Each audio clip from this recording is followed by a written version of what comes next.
U.S. President Donald Trump is threatening to block the opening of a new bridge linking Windsor, Ontario, and Detroit, Michigan. It's the Gordie Howe Bridge that's supposed to open later this year. Well, the U.S. president is once again taking aim at Canada, this time threatening to block the opening of a new major trade corridor between Windsor and Detroit.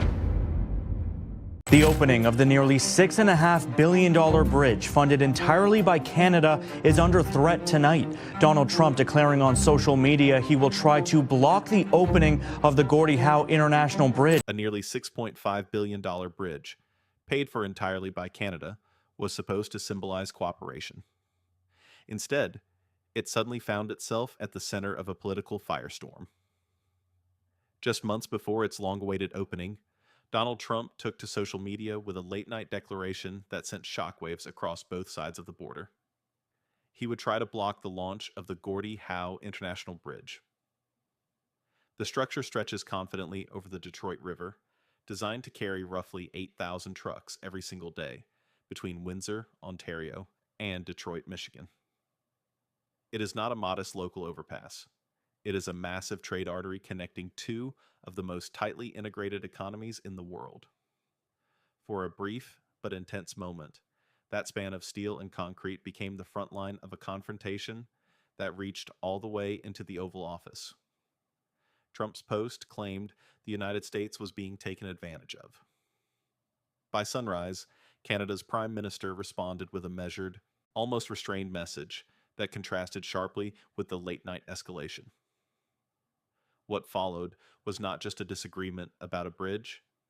It was a revealing clash over trade, politics, influence, and who ultimately benefits when infrastructure becomes leverage. Canada financed the entire project. The total cost, roughly $6.4 billion, covered the bridge itself, customs plazas, highway connections, and supporting infrastructure on both sides of the border. Under a 2012 agreement between Canada and the state of Michigan, Michigan did not contribute upfront construction funding. In return, the state secured joint ownership of the completed bridge. Once Canada recovers its investment through toll revenues, Michigan will be entitled to collect 50% of the net toll proceeds going forward. None of this was hidden. The arrangement was negotiated openly and signed by Michigan's Republican governor at the time, Rick Snyder. It moved through formal U.S. channels. In 2013, the State Department issued the necessary presidential permit, allowing construction to proceed. In 2017, during Trump's first term, he and Prime Minister Justin Trudeau described the bridge as a vital economic link between the two nations. In 2019, Trump signed legislation that included $15 million in U.S. customs funding connected to the project. The bridge was reviewed, it was endorsed, it was funded, and it moved forward with bipartisan backing. That history made the February 2026 social media threat all the more jarring. Trump argued that Canada effectively owned both sides of the bridge and suggested the United States would need compensation before allowing it to open. He tied the issue to broader trade grievances: Ontario's restrictions on American alcohol sales, Canadian dairy protections, and a recent trade agreement between Canada and China that significantly lowered Chinese tariffs on Canadian canola. Washington criticized that China deal as hostile. The bridge, in this framing, became a bargaining chip. But the leverage argument ran into a fundamental problem. The ownership structure Trump described did not match the legal agreement. Canada does not own both sides. Michigan holds joint ownership under the 2012 deal. The United States was not excluded from long-term financial benefits. Michigan secured half ownership and future revenue rights without paying construction costs up front. American steel was used. American workers were employed on the Michigan side. These were not obscure clauses buried in legal fine print. They were core terms of a publicly documented agreement. Reaction in Michigan was swift. Rick Snyder published a pointed column correcting the president's claims piece by piece. He reminded readers that Michigan negotiated the deal precisely to secure long-term economic gains without immediate financial burden. Blocking the bridge, he argued, would primarily hurt American interests, especially Michigan's auto industry, workers, and supply chains. To understand why emotions ran so high, it helps to look at the current reality on the ground. For nearly a century, commercial traffic between Detroit and Windsor has depended heavily on the Ambassador Bridge, built in 1929. It is privately owned by the Moran family of Detroit, who acquired it in 1979.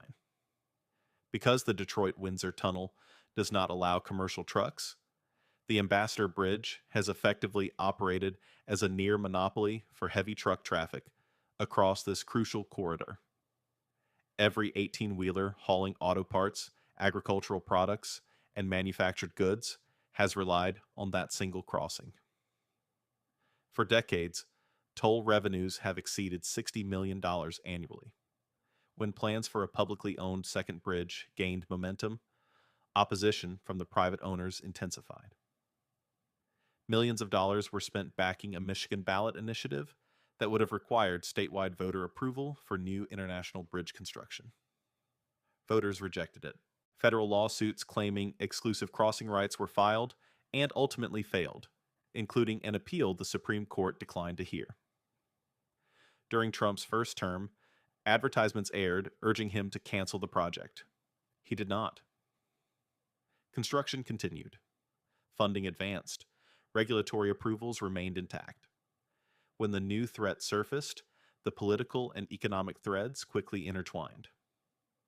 Snyder noted that the private bridge owners had long opposed the project and were significant Republican donors. If the new bridge were blocked, the primary beneficiary would not be the federal government.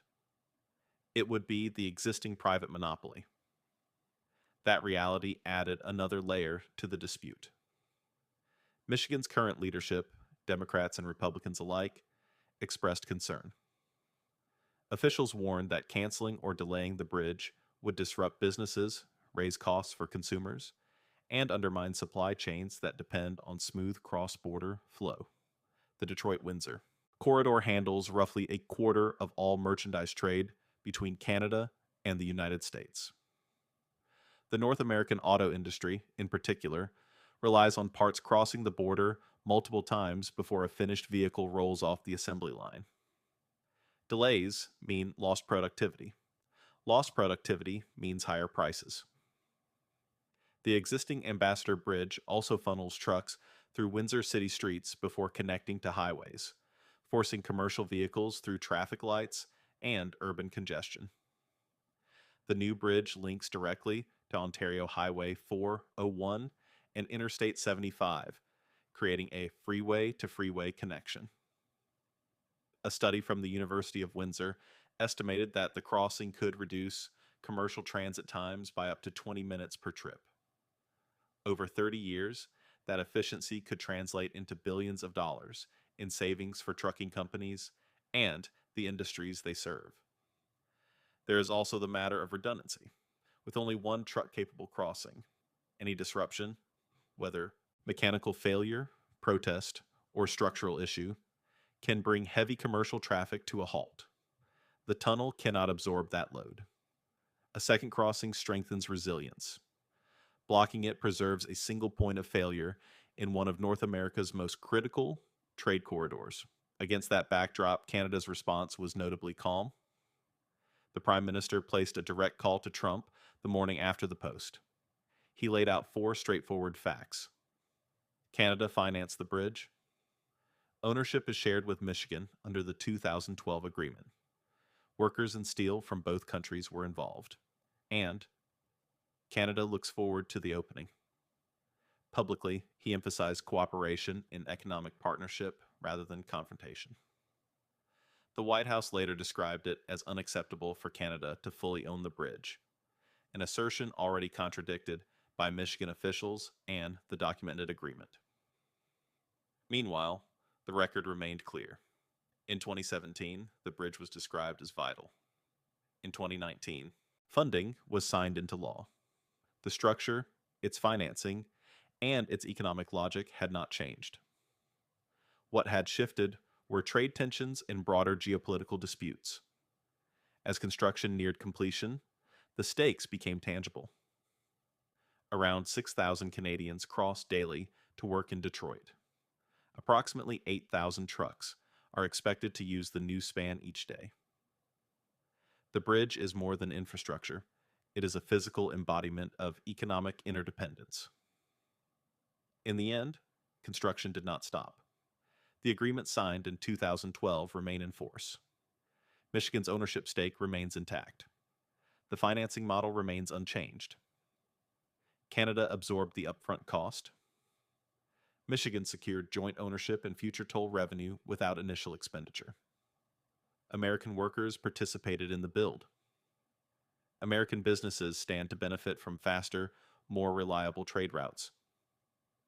What began as a dramatic social media threat concluded not with executive orders or canceled permits, but with contracts, permits, and legislation that had been in place for over a decade. The bridge stands ready to open, designed to ease congestion, reduce risk, and introduce competition into a corridor long dominated by a single private crossing.